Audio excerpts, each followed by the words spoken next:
Hello and welcome to the conversation. We are reaching you from KAFTAN's television studio here in the nation's capital, Abuja. I am Annabelle Oji.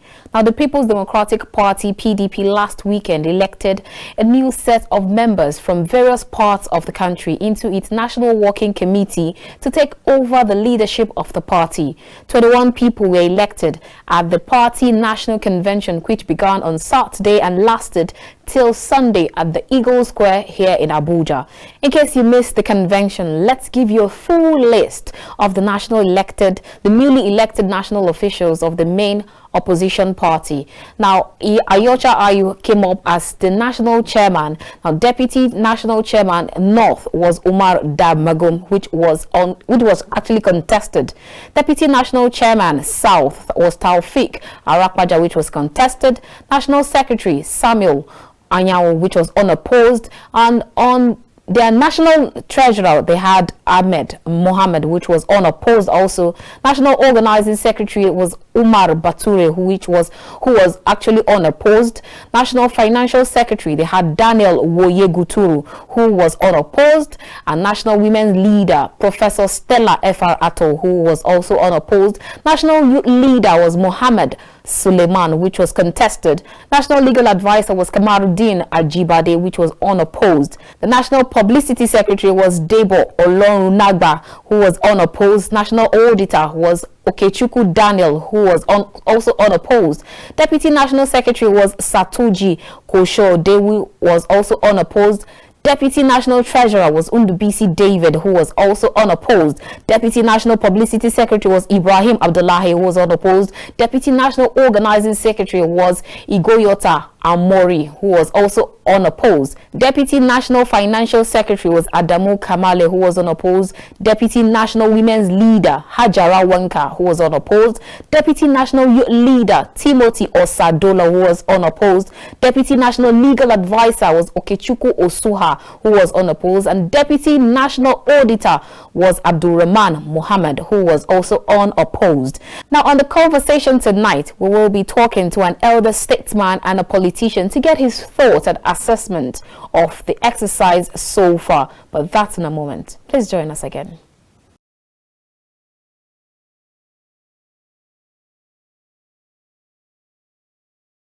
Glad to have you back. If you just joined us, this is the conversation, and we are reaching you from KAFTAN's television studio here in the nation's capital, Abuja. Here we have BUBA GALADIMA, who is an elder statesman and a politician. You're welcome to the show. Thank you very much. Great to have you. Most welcome. Great. Now, let's talk about the PDP National Convention that was held last weekend. And with all that happened, even though to some there are still some debris around, let's start by getting your thoughts or your assessment of that convention. How far do you see all that happened on that day? Well, let me say that the convention had come and gone. But personally, I have a very, very different view about even the convention taking place at this time itself. Oh, okay. Tell us about it. Because I think that people in the PDP did not use their intellectual investigation or did not use their experience as to whether to hold this convention now or leave it until later. Because there were a lot of unresolved issues that were built into the PDP machine that sooner or later, even after the convention, could still be revisited at the wrong hour with a devastating effect on the party. First, I want to say, why is the hurry in PDP to hold this election in October, when the expiring date for the outgoing executive comes up in December? So I don't know what is the hurry.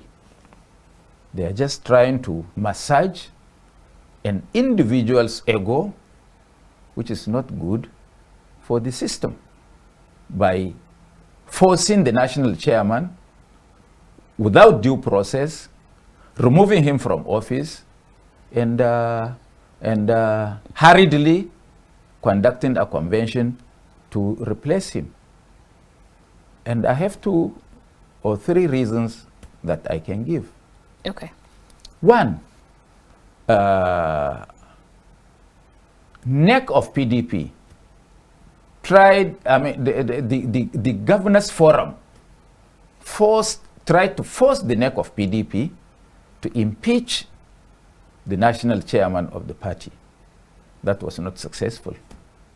So they used some kangaroo courts to remove him from office without being listened to.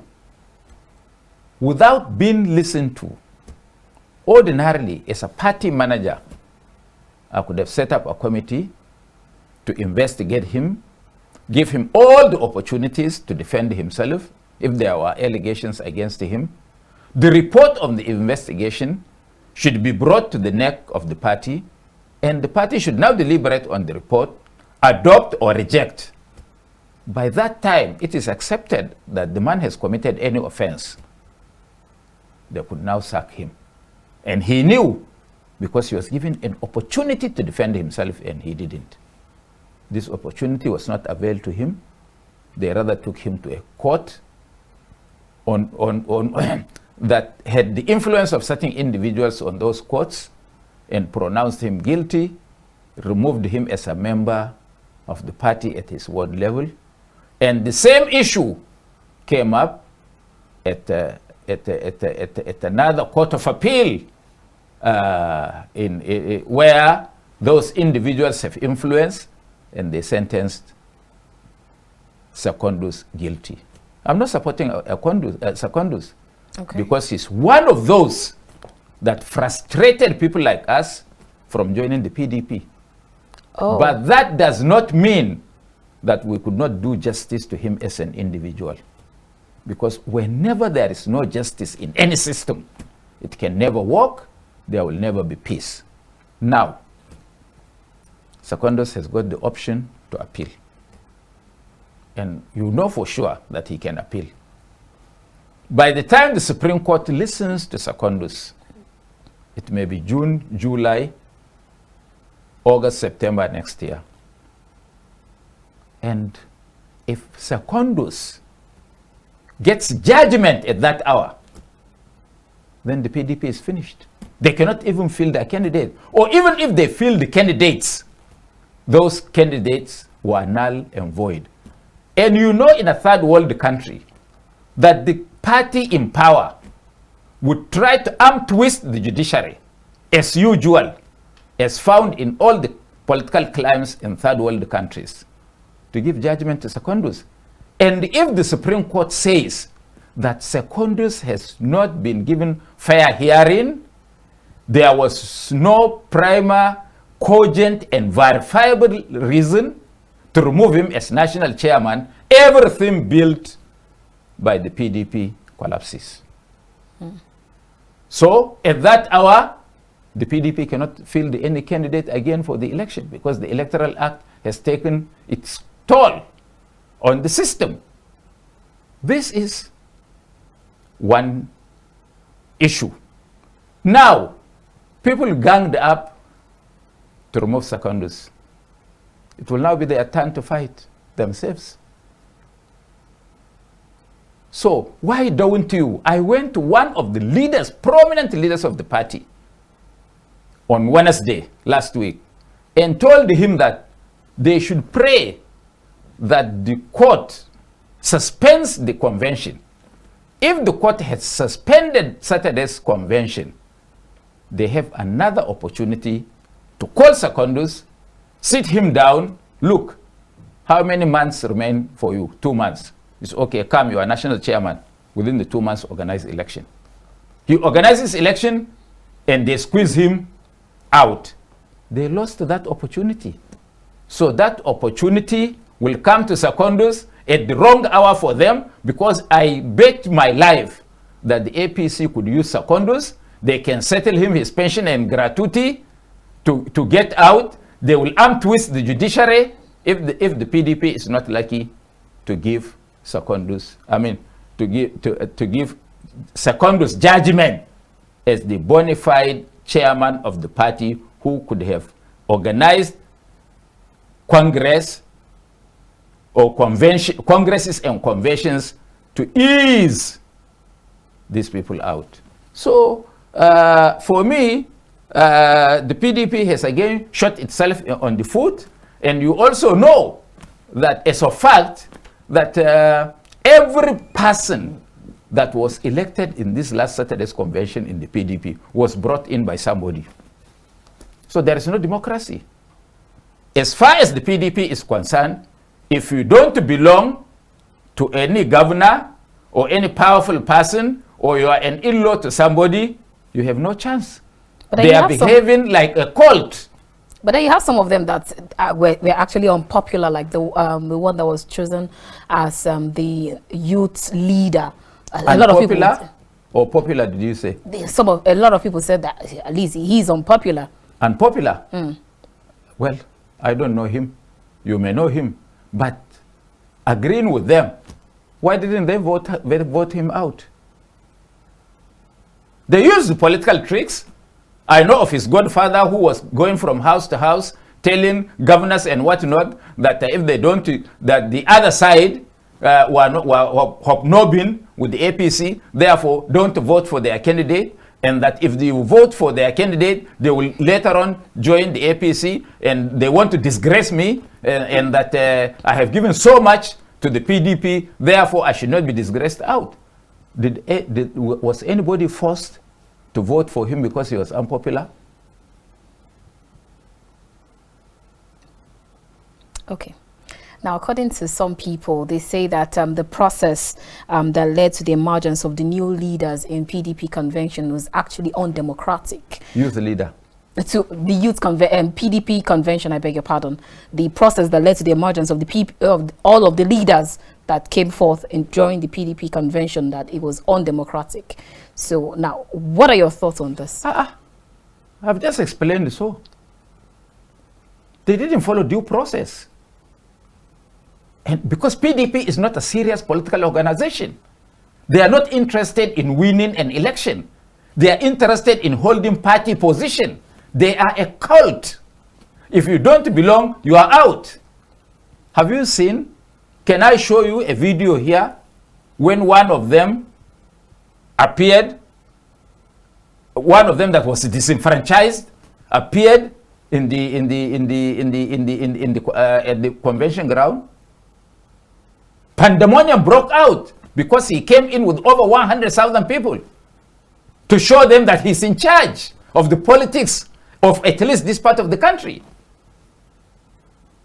He showed them, and people don't do their homework. If PDP is serious, and if they want to win national election, most of the people they chose at state level as chairmen and leaders of the party are non-starters, people working for the APC that we know they connive and write figures for the APC. They should have expelled them right from the beginning from the party.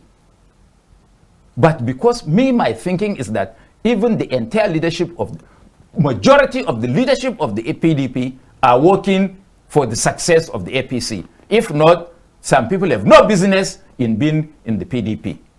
Okay. So, as far as I'm concerned, if they want to win election, they should sit down and look at themselves straight into the face. No jealousy, no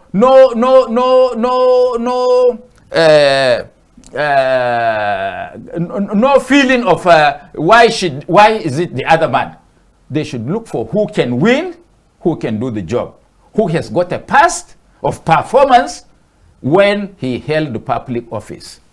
Because in opposition, you don't have preferences, you don't have a choice.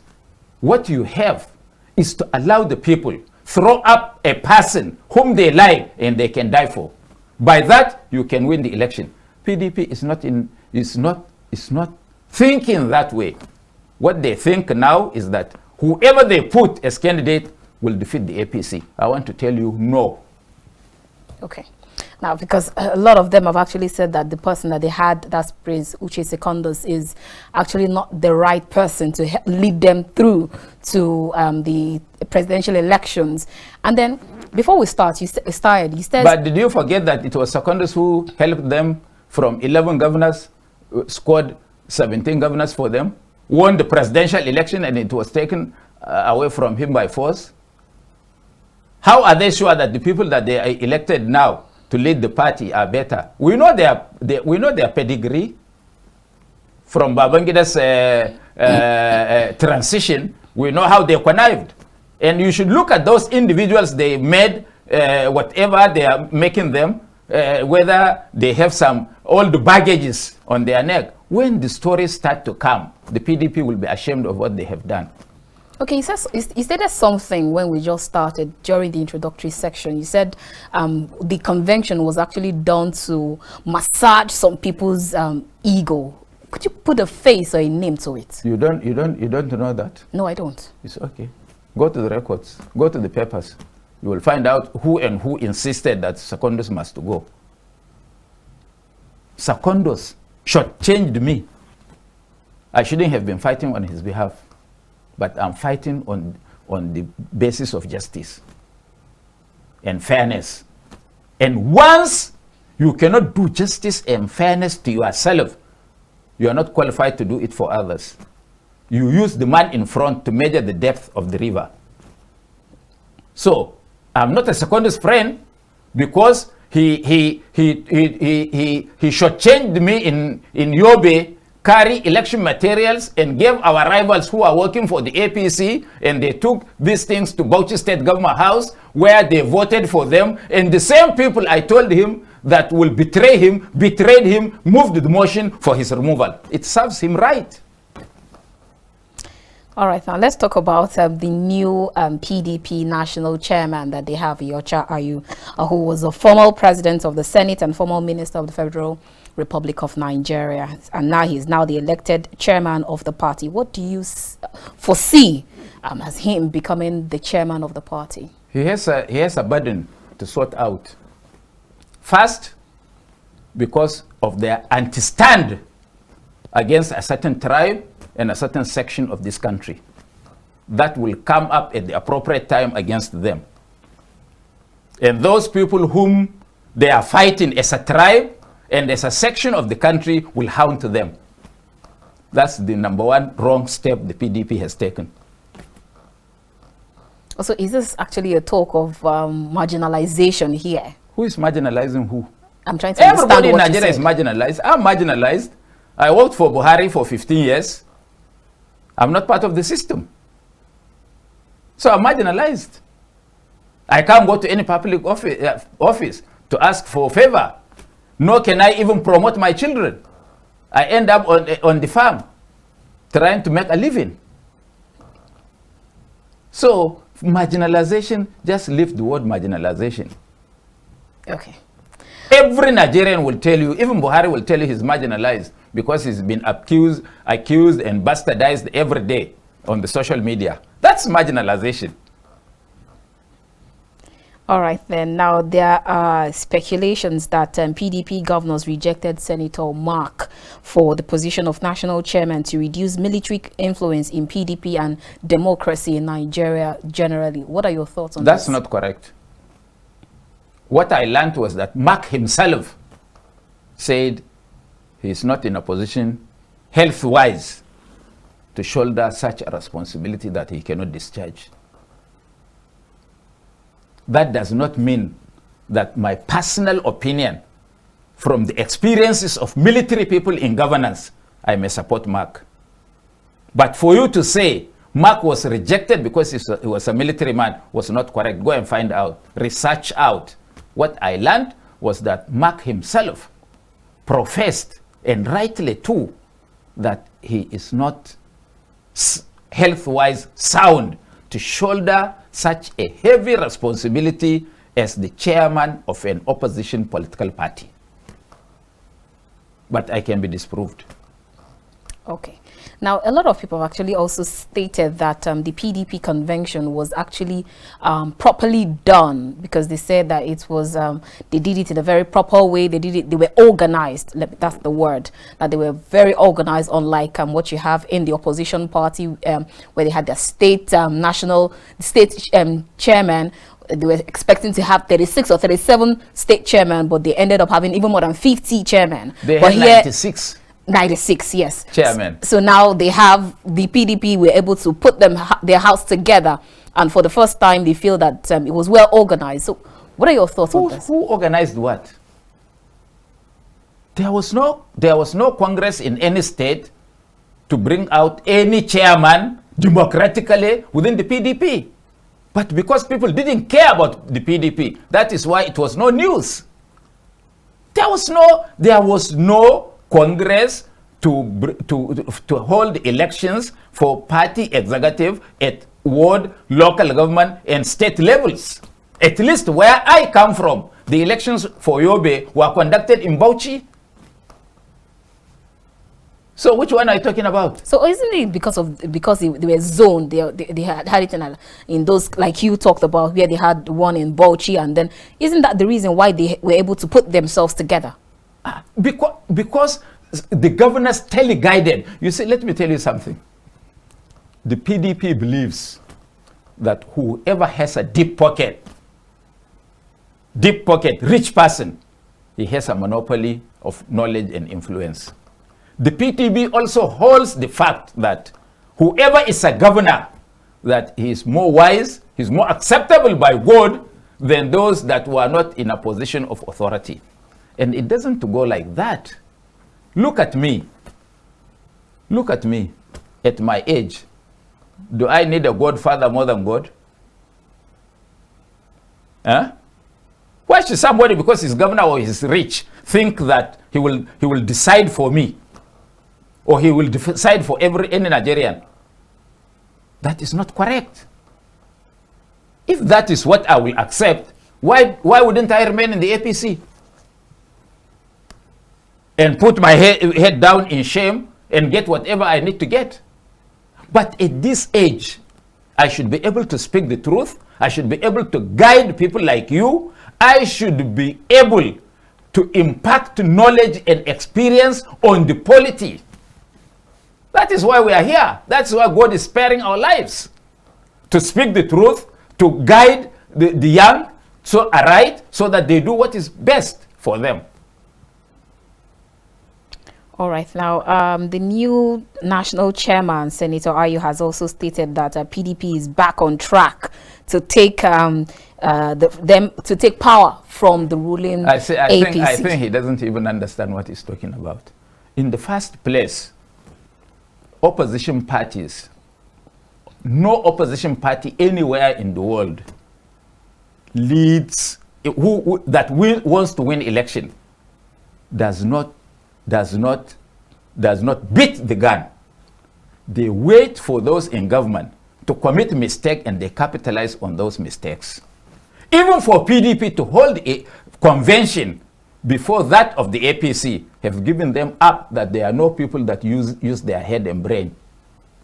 They should have waited to see instead of putting their cards on the table first, they should have waited for government to do that, so that they capitalize on the lapses and the mistakes of government. But if you're talking about capitalizing on mistakes, they say that with all that is happening, both in security, in the economy, they decide that they are going to cash in on all of that to gain the trust of Nigerians. Who speaks for them?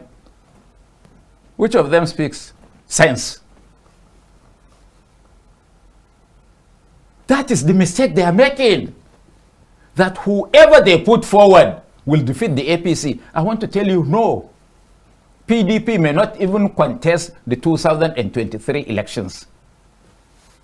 No candidate of the PDP may even contest, use the word may, even contest the elections. Why exactly do you say so? Because at the inappropriate hour, Secondus may get judgment against them. Inappropriate hour. It's because they are not using their heads. They thought they are wise. They are not. Why should they hold convention in October when the ruling party is postponing their own up to December deliberately to allow them see through the PDP and their game plan. No good general displays his arsenal before his enemy. Surprise is the art of war. They don't do that. So it is not true that whosoever they put can defeat the APC. All the APC need is to have 25% of the votes of Nigerians. The others, they add the police, the security agencies, and the military to assist them make another 16%, 51% they are in government or INEC. It's because they don't think. Who is the thinker? Who is the philosopher in the PDP? Who is their Gobel that can speak on their behalf? Do you know Show Me, who was rejected as the National Publicity Secretary?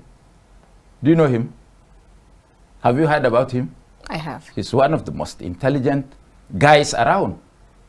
If they are looking for performance and courage, they should have voted that young man. Okay.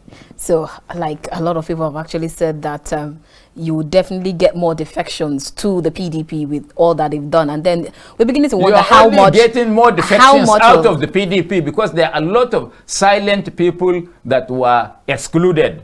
Okay.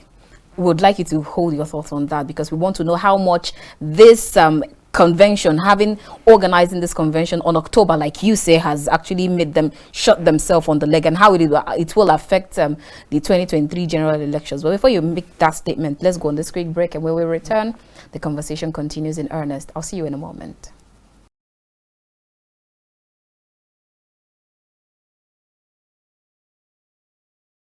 If you just joined us, this is The Conversation, and we are reaching you from KAFTAN's television studio here in the nation's capital, Abuja.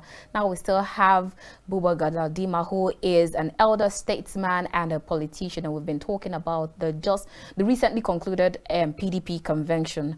So before we went on that break, we were talking about how much this will affect the PDP and the 2023 elections. Just so we hear that from you, how will, because you said that they have shot themselves on the leg of bringing up their convention before the ruling party, how much will this affect them next 2 years?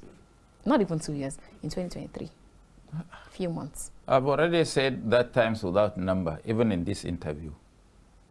And having done this, they will still go ahead to prepare for their national convention to bring their presidential candidate ahead of the APC. So the APC will wait for them at the corner and give them a knockout. An opposition party, I keep on telling you, and I will say that times without number again, they have no preferential they shouldn't have any preferential candidate. Their candidates should be who can win election for them. They shouldn't have sentiments and emotion about where the candidate comes from. It is who can do the job, who can get them win. That is the duty of the opposition. The ledger for a preferential candidature is that of a ruling party, not an opposition party. And PDP will make that mistake, because all of them are hungry. All these people, former governors, former ministers that you see, are hungry because they have no job to do. So they have a price. Just as somebody assembled them in Enugu and shared money to them, we know the figure. And one man made an announcement on the zoning, not even knowing that the zoning formula that was produced by that committee was not done with due process, because it was the neck of the PDP that established that committee. And it is not meant for them to go and sit down and agree on a zoning formula. No, they are supposed to go around the country, talk to senior stakeholders of the party, talk to elder statesmen that are sympathetic to them as to what advice will they give Where should this come from? When they harness all the views of members of the party, they now sit down as a committee and use criteria of what they've heard from the people, not their own opinion, and bring a zoning formula. Take it to who? Take it to the National Executive Committee, NEC, of the PDP that established them. But rather, they were established by NEC of the party, and they went to report to the Forum of Governors of the PDP. Which article of the PDP constitution that gave governors of the PDP that leverage? So the governors made an announcement, and the NEC members were shouting, were furious, were angry that they will overturn the decision of the governors. When it was brought before NEC, they shared money to them, all of them coerced and agreed. And now all of them are out. All of them are out. These are the kind of impunity that PDP was used to when they were in power. So they don't understand the role of the opposition or the behavior of an opposition political party or how to take over government from an incumbent government. They don't know. They should look for people with that kind of experience and advise them. The PDP will continue to deplete. And if they're unlucky for a new, strong political platform to be formed, 90% of the PDP people will migrate. Because as at now, anybody in the PDP knows that in a place where you don't, in a state that has governor, you have no chance. It is only the governor that will nominate who will succeed him. So you have no chance. So anybody there, apart from the governor's favorite, will leave the party. And where in a state where they don't have governor, most leaders of the party work with the incumbent APC governors. So they will choose for them the weakest candidate that will not make them win an election. So where does the PDP stand? All right, now with all that you said, even with the internal wrangling that they have with the unresolved issue with their former National Working Committee chairman, with all that is happening now, how will they actually resolve all of this issue, even as they look forward to 2023 elections? They can't resolve. I said they will be dealt with at the most inappropriate time. Hold this interview. The APC will run after them. Intimidate the judiciary, intimidate INEC, intimidate any other person, and even buy their own lawyers so that Secondus gets judgment at that hour that he should be left to go and complete his tenure of 2 months. By that time, the election timetable had advanced. If I were them, they should go and offer Secondus 50 billion naira to withdraw his case, because he could be used against them. Okay, I'm not sure even Prince Uche Secondus even looks like he's ready to back down. Well, we don't know. I'm just, power of money. Me, I've never seen 10 million naira of my own. So, to me, money is all that it takes to be who. Oh, really? So we can actually buy your yes when you say no for money. Is that what you're saying? You can never tell. Very interesting. Okay. All right. Now let's move on. Now, it has been alleged that the plan of PDP leaders to zone national chairman to the north was considered to consider the south actually for president. Now, what is the fate of Atiku Abubakar? What is the fate of Kwakwanso? What is the fate of Tambowa and Saraki and others from the north with the desire to contest? Those who zone the national chairmanship to the north, hoping that that is the end of the day for these gladiators, they are just fooling themselves. Those particular individuals wanted a particular individual to be the national chairman of the party, specifically a Muslim. I don't want to use the word religion or tribe, But specifically, they wanted a Muslim to be the national chairman. But did you see how the North just played them out? By bringing somebody entirely different, even though that will destroy the party. So instead of that person or those people winning, the PDP should rather lose. That's what they did. Okay. Don't yet shout Uhuru. They don't sleep. And you know, because I'm not a good politician, I'm only an experienced one. I speak my mind. These are a bunch of dishonest people, Nigerian politicians. We will be talking with you now here. Immediately I leave. Some of these professional politicians, or even as we talk, my mind is elsewhere. What I'm telling you is different from what is here. I'm not talking about BUBA. BUBA is what his mouth says is what is here in his heart. But 99.9% of Nigerian politicians,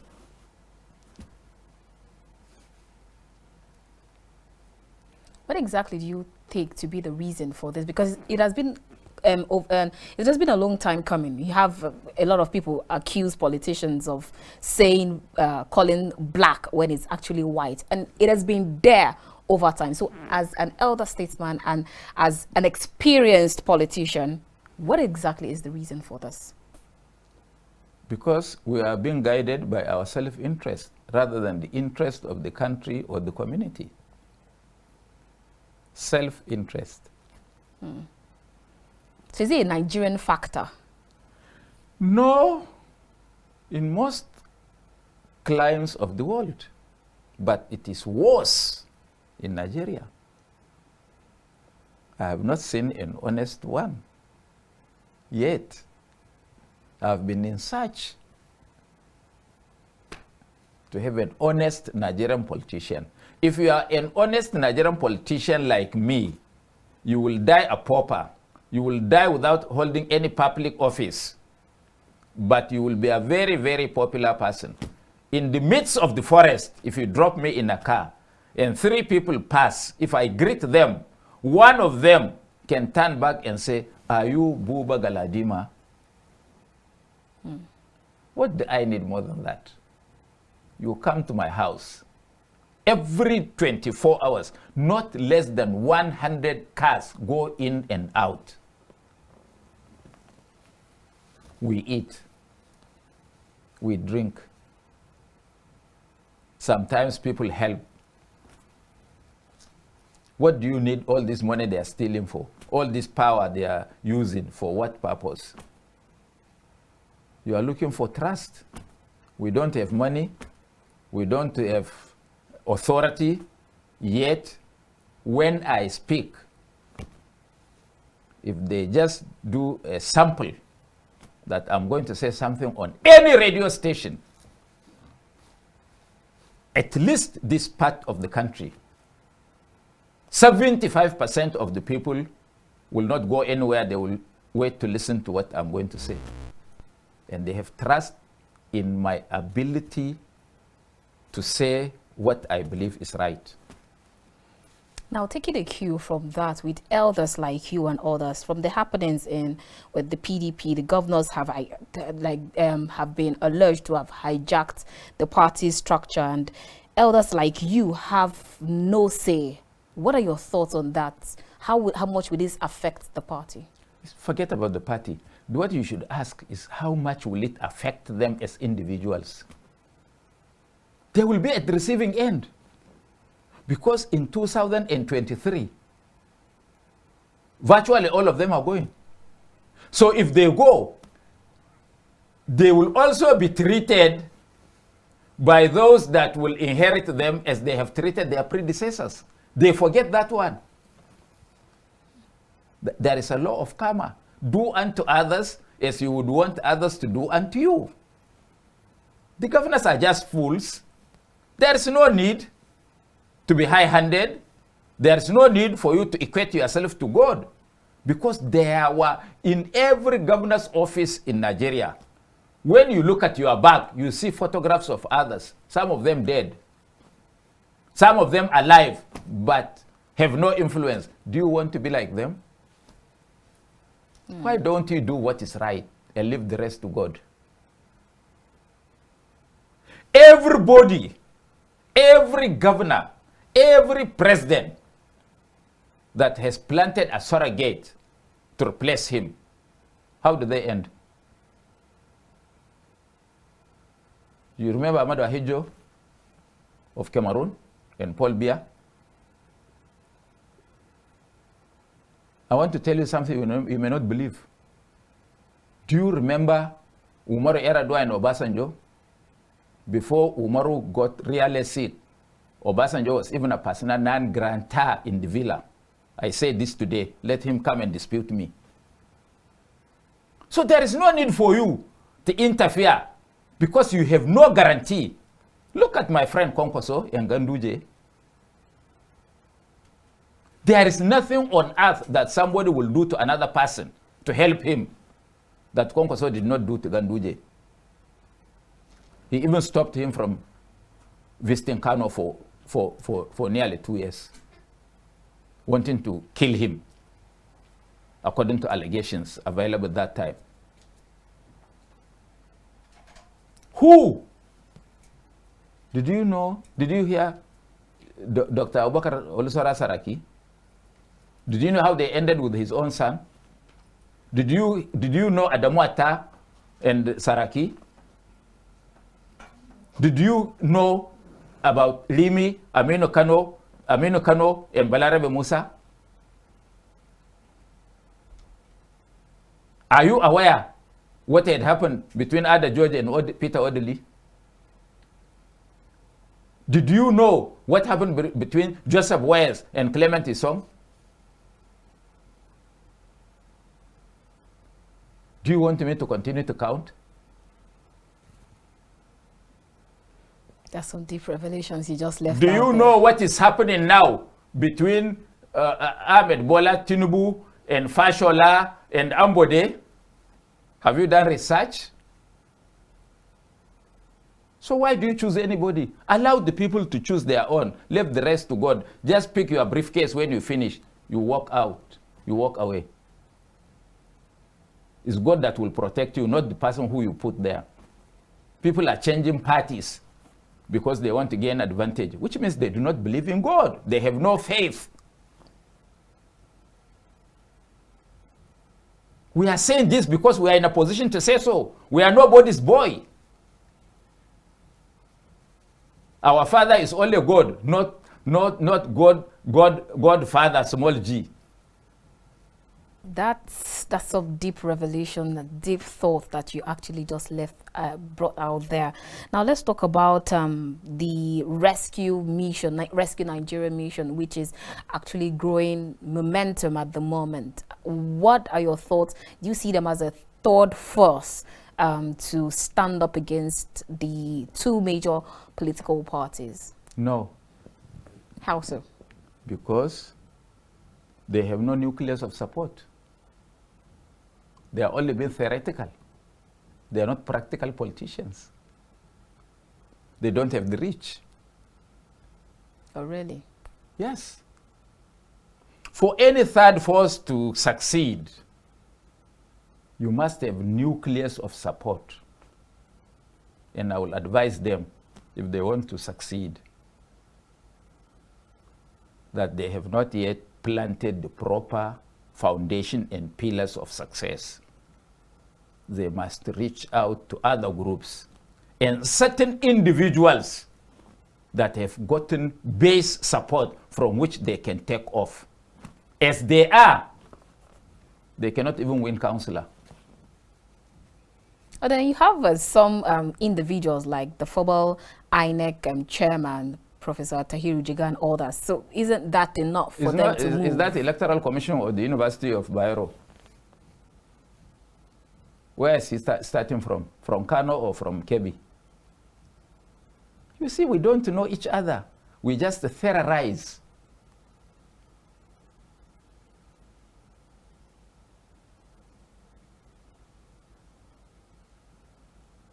they don't have proper foundation. They don't have base support. There are some illiterates in certain communities. When they speak, the people listen. They must recruit all these types of people. I want them to succeed. I want them to succeed. What kind of But people they are should we be starting looking from at? the wrong side. So what They are kind of starting people? from the press.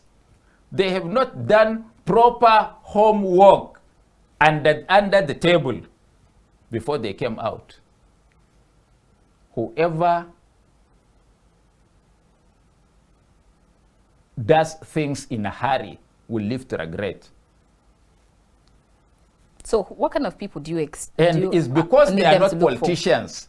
They came out so soon to allow the government to chop off their head. Surprise is the bedrock of success in war. They should have done more homework before they came out. And they should have waited for the parties to implode.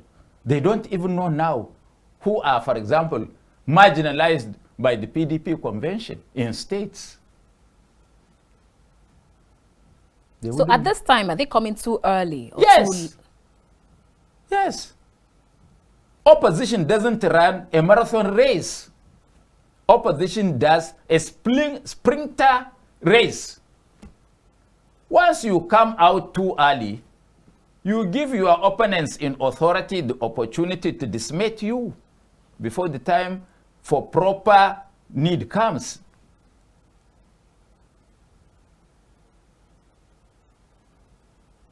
They should have come to people like us for advice. It's not what you read in books.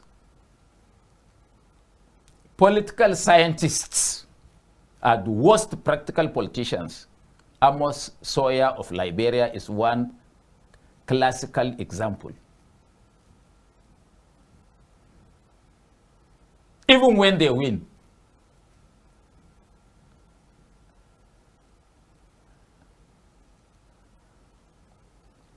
All right then. Now, as an elder statesman, what do you actually suggest for Nigerians in entrenching the kind of democracy, the kind of government that should work for everyone? it's okay. Two things. First, let me say unequivocally that the issue of direct primaries cannot work. In fact, it will lead to a revolution in the country or massive killings. I am sorry to mention that word I was the architect of direct primaries in this country because it was my memo to the CPC Board of Trustees that made us to conduct direct primaries. And this is why experience comes in. And my view was that let's return the power to select the candidates to the people. But we forgot that what kind of people are we talking about? The people are the enemies of themselves. And that when we conducted the direct primaries, there is no place in the whole of Nigeria that it was allowed to be held successfully and peacefully. There was rancor among the aspirants. They were asking themselves. In Kano, several people were killed because of the direct primaries. And that was also being fueled by governments of those states. And there would be no evidence for you to show that Mr. A has scored this, because if 2,000 people line up and some idiots, 12 of them, come with machetes, they will scatter everybody and there is no evidence. So the party will be left in the hands of those officials to write the figures they want. So it means they can have a predetermined candidate, just cause chaos, and they announce their predetermined candidate, not the choice of the people. So are you saying that it was a failure? Of course it was a failure. Instead of winning 14 governments during the 2011, in northern Nigeria, 14 governments were to win. We ended up with winning 1, Nasarawa, and even that one was not in our reckoning, it was on our category C.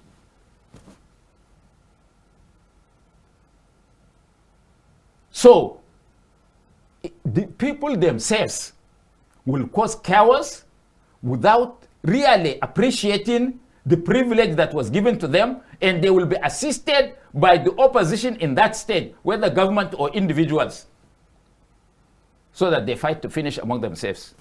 Okay, so what is your second option? So, if you want to do direct primaries, it will still be a combination of direct and indirect. Direct, because people will line up and they will also have to use papers. It's a long story. That is one. 2, the opposition in Nigeria are not prepared to take over, and I said like PDP. Instead of fighting to remove national chairman, they should be fighting to bring out an impeccable electoral act that will assist them reduce the rancor. They now sat back. They thought that direct primaries envisaged by that was allowed by APC members of the National Assembly was to assist them, or that the APC legislators were fighting their governors. No, it was a connivance, because the APC National Executive would want to have a predetermined candidate by using the direct primaries, because they will write figures and announce without record. But the other thing is the election itself. They said, we will use electronic voting. No. Even advanced countries of the world, Germany, US, and other places, are now drawing back from the use of electronic voting to a combination of electronic plus paper, where you can have evidence when there is a dispute. And what can be done, if I were a member of any of the opposition parties, is that we force an electoral act that will prop up the person that actually won the election. Okay. Electronic to the extent that you do only accreditation electronically. And when that is done, you announce to the whole world the number of accredited voters per constituency and the total number of people that were accredited to vote as at 1 o'clock on the day of election. So that you give people papers to go and vote. Once they vote, the papers voted, the people voted cannot be more than the number of people that have accredited. But that you can achieve success. But you say you will do electronic and send the results. They can manipulate the machine in such a way, as APC knows that if there is a voting, they will lose massively. They can't even score 15% of the votes of Nigerians. Okay. But anybody that is voting for PDP should now be registered for APC. They could do that. Okay. So, you say, we need an hour to discuss this, so that even the politicians themselves who don't know what they are doing should now be told on what to look for. We will definitely have you back on that topic. That will definitely be our next topic of discussion. Thank you so much for your time with us, BUBA Galadima. It's always a pleasure having this talk with you. Thank you. All right, we've been chatting with BUBA Galadima, who is an elder statesman and a politician, and it's been a wonderful time here on The Conversation. I'm sure you must have been entertained, informed, and rightly educated. I'll see you again next time. From the nation's capital, Abuja, I'm Annabelle Oji. God bless Nigeria. Thank you.